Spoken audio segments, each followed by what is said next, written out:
Matt Chatham here for Rub Smoke Love. A lot of you have reached out and talked about Gold Bark and how well this stuff actually works on chicken wings.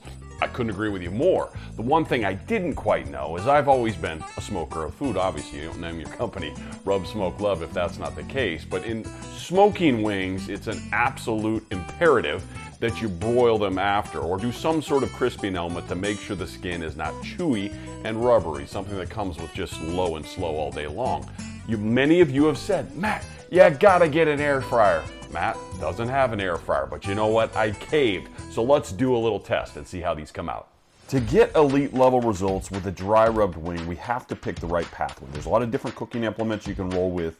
An old method of mine used to be to go with a smoker, my pellet or my charcoal, and then throw it into the old Iron Giant, a fryer afterwards. The problem with dry rubbed wings in a fryer though, is that you end up losing all of that rub into the pool of oil. That's not great. They're good for sauce wings, bad for dry rub. Another way to do it is to smoke it initially and then throw it underneath a broiler in your oven. You'll get a hot, high heat sear above it that makes you have to flip over all the wings. And it's just not quite as good as what we're going to try today. We're going to do two different options here. We're going to try a smoke and then finish in the air fryer, or a start to finish air fryer version. These two methods are better than the other two we've described, but I'm not certain yet which is actually best. Let's dive in. We're going for great here, not good, so we gotta brine the chicken. Gallon of water here in your stock pot with half a cup of salt, half a cup of sugar. This can go as little as a few hours up to 24. Take the chicken out of the brine mixture, pat each of the pieces completely dry with a paper towel. Put onto an elevated rack setup like you see here for your refrigerator, and then lightly cover all the pieces in baking powder. Remove from the fridge after a couple hours, anywhere up to 12. You'll notice at this point the surface of the wings is firm and very dry. This is the secret twist to perfectly crispy wings.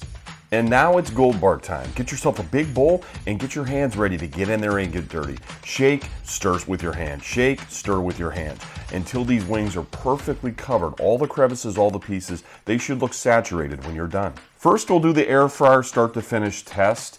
Manufacturer recommends 390 degrees for this particular machine, may be different for yours. They also said to use a little cooking oil spray on top to help with the crisping. I did that. I also made sure to stack these in a single layer because airflow is the most important thing for the texture. They come out at about 22 to 25 minutes looking like this, a little spotty like I often see in the oven, but once I plated these things and bit into them, they were excellent. Very, very good. I'd call them an A wing. For the second test, we'll do the smoke then air fry method here at 180 degrees for about an hour, imparting as much smoke flavor as we possibly can without fully cooking the wing. Notice the uniformity of texture and color here. Gold Bark really shines coming out of that smoker. Let's go here about 15 minutes or so at 400 degrees in the air fryer. Result, wow! That Maillard process, that chemical process of browning is perfect. You have a crackling skin here, and the uniformity I think is just much better than we saw in the air fry only method.